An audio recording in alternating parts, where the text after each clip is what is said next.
नील का उत्पादन कैसे होता था?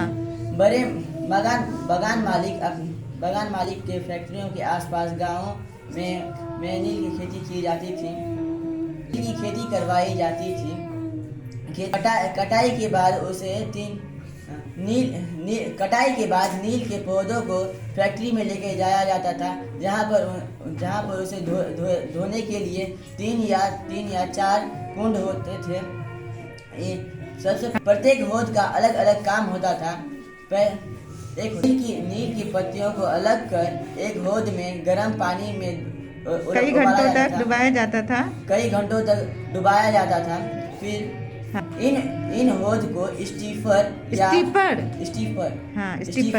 किण्वन कुंड कहा जाता था। इसमें जब पौधे किण्वित हो जाते तो इनसे द्रव में बुलबुले उठने लगते थे। इनके द्रव में बुलबुले उठने लगते थे। तब सड़ी हुई पत्तियों को निकाला जाता था।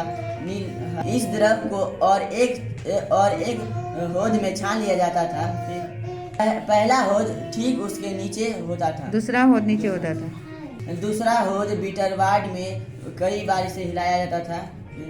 पैडलों से खंगाला जाता था। फिर नीला हो जाता था। फिर इसका रंग हरा से नीला हो जाता था।